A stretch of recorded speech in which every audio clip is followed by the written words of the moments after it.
এই মুহূর্তে দর্শক বন্ধুদেরকে আমরা জানিয়ে রাখি 2024-এ বিধানসভা নির্বাচনে ভোট হবে জম্মু কাশ্মীরে, যা অন্তর্গত 20টি জেলা, 90টি বিধানসভার আসন। যাবতীয় রাষ্ট্রপতি শাসন ঘোষণার হয়েছিল সরাসরি, আপনারা জানেন। এবার কিন্তু নির্বাচনীয় সঠিক সময়ে ভোট হবে জম্মু কাশ্মীরে। 90টি আসনের মধ্যে ম্যাজিক ফিগার বলছে 46টি আসন পেতে হবে। কোন কোন দল এককভাবে ক্ষমতায় আসতে চলেছে তার চিত্রটা পরিষ্কার বোঝা যাবে, তবে হাতে মাত্র বেশি দিন সময় নেই। কোন দল কত আসন পেতে পারে সম্ভবত সবুজবঙ্গ নিউজ আপনাদের সঙ্গে আমরা প্রতিবেদনটি তুলে ধরছি। পিডিপি তারা কিন্তু জোরালো আওয়াজ এবং সরাসরি নির্বাচনী ভোট প্রচার শুরু করে দিয়েছেন। এবার চলে আসবো সরাসরি পিডিপি আসন পেতে পারে 7 থেকে 10টি আসন সম্ভবত, খুবই গুরুত্বপূর্ণ বিষয়। এবং এই পিডিপি একটা রাজনৈতিক মহলে সক্রিয় ভূমিকা নিতে চলেছে। অন্যদিকে চলে আসবো কংগ্রেস আসন পেতে পারে সম্ভবত 46 থেকে 39টি আসন সম্ভবত, যা কিন্তু ম্যাজিক ফিগারের দৌড়ে এগিয়ে থাকার সম্ভাবনা বেশি, কেননা লোকসভা নির্বাচন নিরিখে সেখানে ভালো ফলাফল করেছিল কংগ্রেস। সেখানে কতটা উজ্জীবিত হতে পারে সম্ভবত কংগ্রেস 46 থেকে 39টি আসন পেতে পারে সম্ভবত। এবার চলে আসবো ভারতীয় জনতা পার্টি 31 থেকে সরাসরি 28টি আসন পেতে পারে সম্ভবত। অন্যদিকে আমরা যদি দেখি তাহলে দর্শক বন্ধুদেরকে জানিয়ে রাখবো অন্যান্য সিপিআইএমএল বা অন্যান্য আমরা ধরে নিচ্ছি সেখানে 1 থেকে 3টি আসন পেতে পারে। আবারও এমনও হতে পারে যে পিডিপি তারা কিন্তু যে সক্রিয় ভূমিকা হিসেবে তাদের যে রাজনৈতিক দল তারা কিন্তু ত্রিশঙ্কু করতে হওয়ার মুখে, তাদের সমর্থন ছাড়া কেউ সরকার গঠন করতে পারবে না এমনটা হচ্ছে।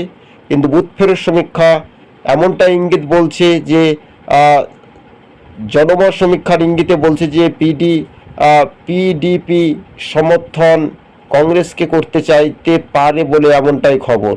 তবে নরেন্দ্র মোদী সেখানে তাদের কিন্তু ওই রাজ্যটাতে সেরকম দাপট দেখাতে পারবে না বিজেপি। স্পষ্ট হচ্ছে অন্য রাজ্য হলে সেখানে ক্ষমতা আসার চান্স ছিল ভারতীয় জনতা পার্টি। তবে বিশেষ করে প্রচার তুঙ্গে শুরু করে দেওয়া হয়েছে, সেখানে কড়া নিরাপত্তা দিয়ে ভোট হবে।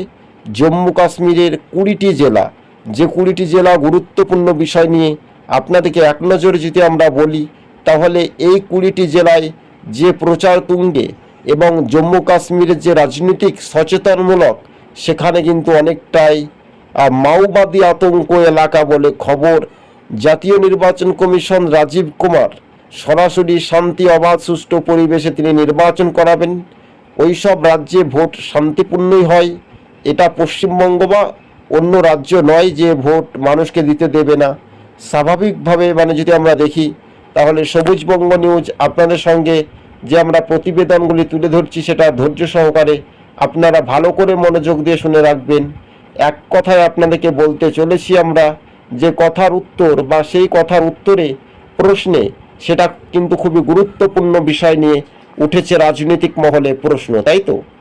এই প্রশ্নের উত্তরে আপনারা নিশ্চয় কিছুটা খবর আপডেট শুনতে পাচ্ছেন যে উত্তর পূর্ব থেকে দক্ষিণ ভারত, পূর্ব ভারত থেকে পশ্চিম ভারত, এইসব রাজনৈতিক মহলে ভূমিকা।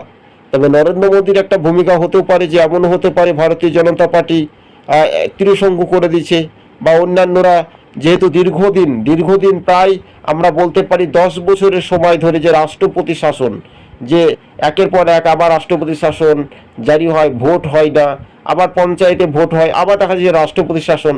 তবে দীর্ঘ সময় 5 বছর পর যে আমরা দেখতে পাচ্ছি সরাসরি পূর্ব ভারত থেকে দক্ষিণ ভারতের যে রাজনৈতিক সমীকরণ, সেই বুথ ফেরত সমীক্ষাতে জম্মু কাশ্মীরে কি বলছে আরও একবার আপনাদের সঙ্গে আমরা উল্টো করে যদি রিপিট করি তাহলে চিত্রটা এটাই পরিসংখ্যান বলছে। যদি আমরা ঘুরিয়ে যদি বলি তাহলে কংগ্রেস দেখা যাচ্ছে 39 থেকে 36টি আসন পাওয়ার সম্ভাবনা বেশি, আবার দেখা যায় বিজেপি পেতে পারে 37 থেকে 38টি আসন, আবার দেখা যায় পিডিপি তারা কিন্তু 20 থেকে 22।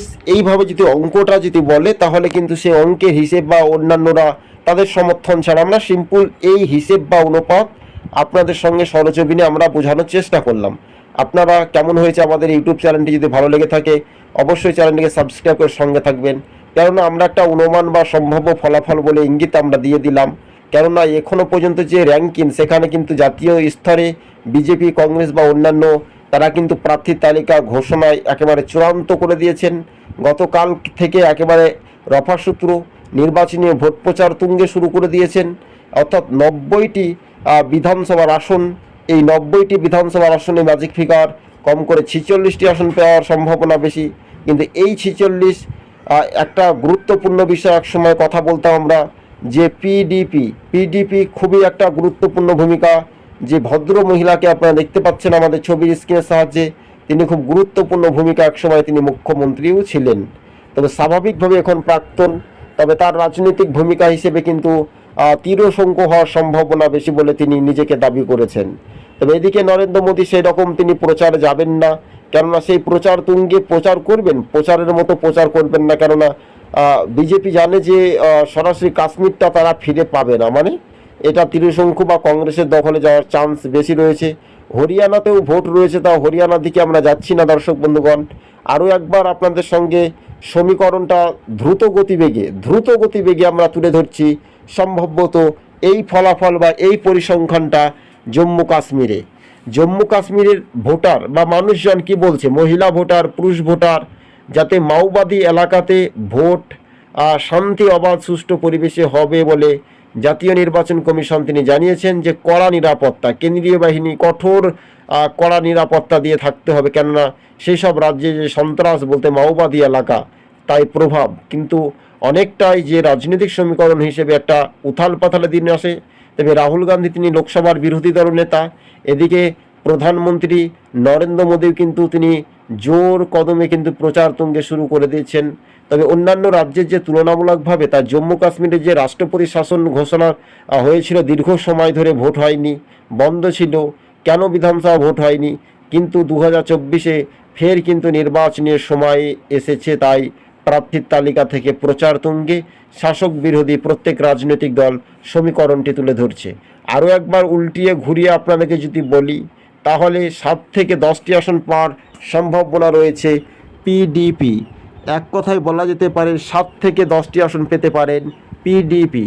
এদিকে ভারতীয় জনতা পার্টি তারা আসন পেতে পারে 31 থেকে 28টি আসন সম্ভবত, কংগ্রেস পেতে পারে 46 থেকে 39টি আসন সম্ভবত, অন্যান্যরা পেতে পারে 1 থেকে 3।